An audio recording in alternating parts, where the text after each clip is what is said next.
So it's time to get on here and talk about Shabuya. Roll call. Y'all might know him as Shaboozy, okay? Now, y'all may have heard that he was recently snubbed at the Country Music Awards. And that brought up a lot of conversations about him. So let's get into this.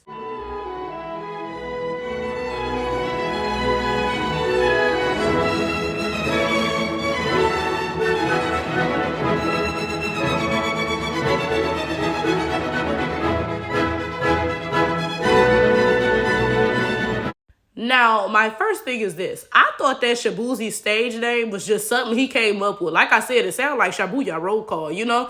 But apparently, that is a mispronunciation of his Nigerian last name. So for those of you all who did not know, Shaboozy is a Nigerian American artist. He was born in Virginia to two Nigerian parents, right? So his last name, and I may pronounce this wrong, right? But looking at it, it looks like Chibueze or something like that. I'm not sure, right? So looking at his last name, I'm not surprised that people, they misread it the first time. But what throws me off is the fact that he made this his stage name. Because this is my thing. Okay? My name is Rachel. And people mispronounce my name all the time, okay? Because most people spell Rachel R-A-C-H-E-L. My name is spelled R-A-C-H-A-E-L. And for some reason, that extra A just throws people completely off. So most of the time, like literally like 80% of the time, people pronounce my name as Raquel, okay? Then maybe like 5% of the time, I get like Rochelle or Rochelle or something. And then the other 15% of the time, people read it as Rachel on the first try. But most of the time, people read it as Raquel. Okay? Now, I'm saying that to say this. I get it. People mispronounce your name, and I can't imagine you being in a country where, your ethnicity of people does not live. So, of course, people are going to mispronounce your ethnicity's name as well because the average American has never come across that name, right? But why would you make that your stage name like that's cute? I feel like that's a little bit disrespectful to your roots. I think this is so peculiar, and let me tell y'all exactly why, okay? Because you guys will make fun of Black Americans like me who have, for example, English last names due to slavery. Y'all will be like, oh yeah, I still got my African last name, so and so, yada, yada, yada. But the first thing you do when you come over here is you let people mispronounce it and you don't even correct them about it. And it's crazy to me the things that you all choose to go through because my ancestors didn't have a choice when they got here. My ancestors didn't have the option of, oh, I'm going to correct you. This is how you say my name, so and so and so. They didn't have that option. But you come over here with every choice in the matter and you choose to willingly give your name up. That's the thing that I hate about y'all. My ancestors didn't get a choice in whether they kept their culture. You guys have that choice and you choose willingly to give it up.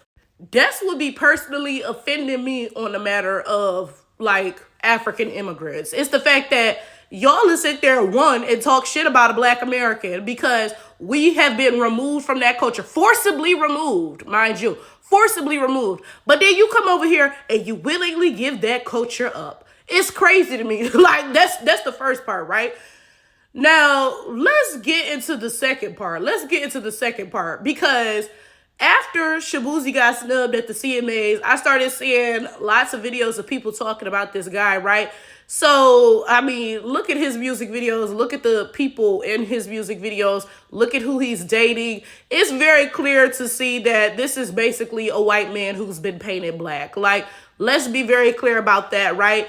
And it's crazy to me because I feel like Africans need to do a better job of raising their kids in America. I really do. Because you telling me you came to America and you basically raised a white child. Like, that's what you telling me? You couldn't have did no better by this child? Now, I don't know about Virginia, so I'm just going to speak in terms of Detroit, all right? I'll be fair. I don't think there's a huge, immigrant population in Detroit. If there is, I ain't heard about it, okay? So it would be hard to, immerse your child in African culture, whatever, because there's not a lot of that here, right? The majority of the Black people here are Black Americans, right?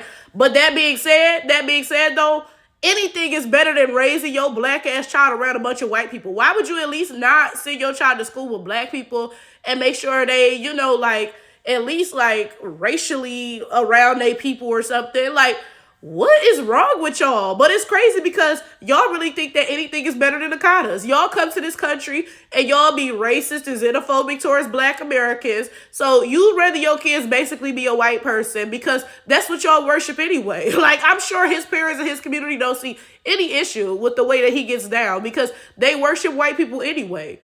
It's low-key a little bit sad because you know that immigrants do this because that's their idea of how they're going to make it in America, aligning with white supremacy. But at the same time, it's like, fuck you, bitch, because you telling me that the way you going to make it in this country is basically stepping on me because you telling me that you look at this country and you see straight up, oh yeah, white people are the oppressors, Black Americans are getting stepped on. Well, shit, let me step on them too. That's so like on one hand, it's like, shit, I see you just trying to make it. But on the other hand, it's like, fuck you too then because like, literally, what is going on? I saw one video on TikTok, and I want to quote this guy. He said, when Shaboozy goes up on stage and he lets people call him Shaboozy, right? That's his stage name now. They're not just mispronouncing his name. They're mispronouncing all of our names. And that was such a good point. That was such a good point because my thing is this. Okay, to be fair, all of us are individuals, right? We can't sit here and say, oh, you got to do A, B, C, and X, Y, Z that you don't want to do because that's what's best for the community. Because, like I said, I'm an individual. Like, I'm going to do what's best for me, okay, right? But my thing is this. He could have came up with any stage name, but he chose to use this bastardized version of his last name. Like, literally, because let's be for real. It was not Black Americans calling him Shaboozy. Be for real. It was white people calling him that. And we know good and well they weren't doing it from a place of good intentions or, any of that. No. This is my thing, y'all. Once upon a time, I was a pharmacy technician, right? And I remember this lady called on the phone, and she was clearly a Black lady. I could tell by her voice. And then when I pulled up her records, because she was asking something about her prescription, her name was clearly a very Black American name, right? Now, this is the thing about her name, though. Whatever her name was, I can't even remember it. And even if I did, I couldn't say it because, HIPAA laws, right? Whatever her name was, it quite clearly was spelled the exact way that it was pronounced, right? So just say, for example, say her name was Shantanique. It was spelled exactly like that, right? So when I pulled her record up, I had to clarify, is this so, right? And make sure I got the correct record, right? So I pronounced her name, and I pronounced it correctly. But all I did was just read it as it was written. I kid y'all not, I had never heard this name before, but I just pronounced it as it was written. And she was like, oh, yeah, that's me, right? You said my name right? So then, when I hung up the phone, right? One of my white coworkers was standing next to me because we were both standing at the computers doing something. And she said, oh my God, like I couldn't have pronounced that name. I don't know how you read that. And I was like, well, I'm Black. Like, first of all, right? But then that's all I said. But I was thinking to myself, the name looked exactly like how it's pronounced. It's not like I had no secret Black knowledge. Like it was literally spelled exactly the way it was pronounced. Anybody could have just sounded it out and pronounced it right. But the difference is I actually attempted to do that. And a white person would have just bastardized it just because they don't give a fuck about Black names. And let me tell y'all, I'm not making this up. Let me tell y'all an example of this. I have a friend named Khadijah, okay? Khadijah. Pretty common name, but not the most common name. I think we've all met a Khadijah before, but again, it ain't the most common name in the world, right? She had a job, and they had a schedule, right? And she took a picture of the schedule. Y'all, they spelled her name on the schedule as, one time it was spelled Kidessa. Like where did the S come from? Khadijah. There's no S in that, right? And where's the the J Khadijah? What? And then one time they spelled it something else. And again, my point is this. You going out your way to bastardize my name. You're doing that on purpose because I wouldn't even be mad if they spelled it wrong, but they'd at least clearly tried, right? Like, okay, you clearly lined the letters up right, but, I'll correct you and we can get it right next time. No, how the hell you spell my name Kidessa? There's no S in my name. Where's the J at? You did that shit on purpose because, again, you're going out your way to bastardize my name for whatever purpose y'all have. And let me tell you something about white people. They push boundaries. They really do. Like, they'll mispronounce your name and then they'll wait to see a reaction. So if if you're not firm with them and you're like, no, my name is so, if you kiki about it or whatever, they going to keep pushing that boundary. They going to keep pushing it, right? And let me tell you all another example. Oh my God. So back in 2021, I was starting graduate school, right? And I was a teaching assistant. So I had to go up to Ann Arbor to go to the teaching assistant training, right? So the way the training was set up, at first we was in a big lecture hall, all the teaching assistants, but then we broke out into like small groups, right? So there was a small group of like 8 incoming teaching assistants and then one person leading it. So the person leading it was somebody who was like in a, like 4th or 5th year in a PhD, and they've been a teaching assistant for years, right? So we get to our small group, right?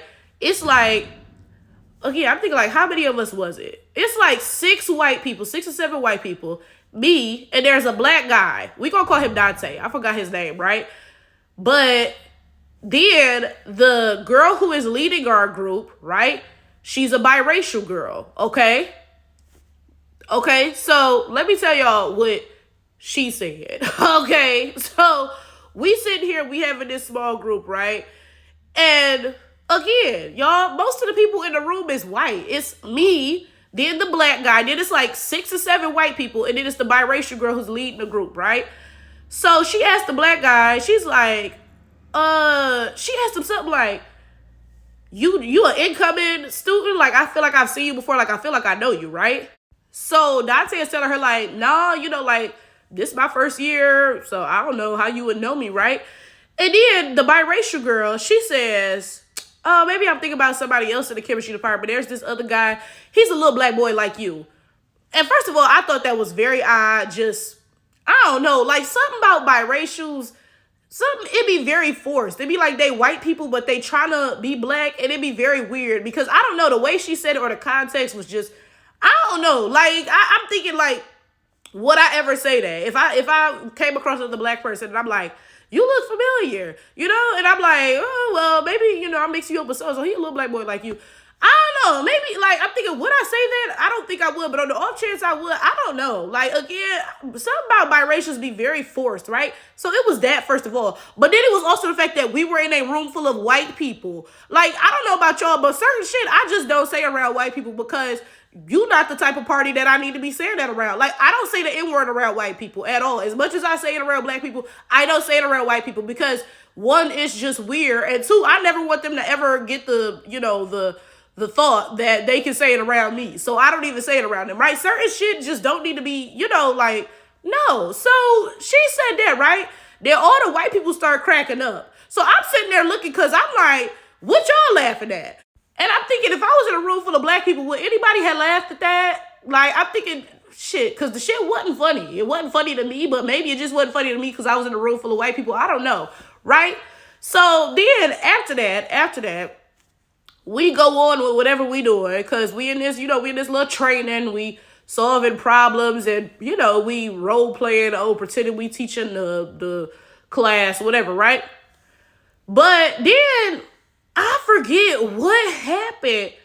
But then one white boy muttered under his breath, LBB. And I'm sitting there for a second because I'm thinking, what the fuck does that mean? But, he mutters that, then he starts laughing. Then I realize, little black boy.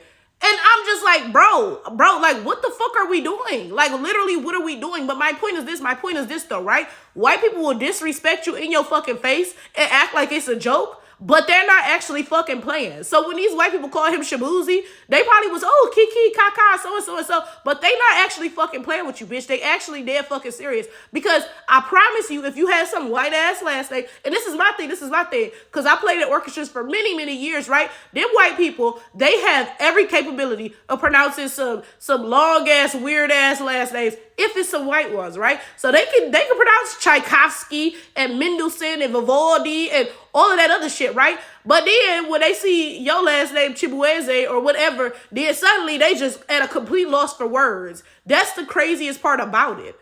When I see somebody like Shaboozy, honestly, I feel bad for them. I feel very bad for them because it's like your parents are to blame for this. It's not even your fault. They took you to a country where not only are you the racial minority, right? Because white people are the racial majority. You're also the ethnic minority because Black Americans are the ethnic majority as it pertains to Black people, right? And clearly your parents did a terrible job of instilling anything in you. They were cool with bringing you to this country and basically allowing you to grow up as a white guy. And, you know, on my page, I talk a lot about stuff like this. And I talk about how when immigrants come to America or the UK or wherever and they have kids, there are people back home don't even claim their kids as part of them, right? Like, straight up, they people back home be like, oh, you not Nigeria, you not Jamaican, you not whatever, because you was born over there. Like, literally, his peoples back home will call him an Akata, okay? Literally, right? So it's like, you growing up in a place where you don't really belong, right? And then your parents make sure they don't even attempt to find you your community. Because maybe there's not a huge immigrant community or Nigerian community down there, but they couldn't at least put you around Black people. That would have done more for you and your self-esteem, right? But they're so anti-Black and white worshiping because we all know that Nigeria is one of the biggest purchasers of skin bleaching cream. They literally frying their skin off to try to be white, right? So they're so anti-Black and self-hate that they rather just raise you around racist white people and pretend that you white. And it's just like, it's really sad because when you see stuff like that, you can't even blame the Shaboozys who are doing stuff like this. You can't even blame them. It's not their fault. They a victim. They a victim, bro.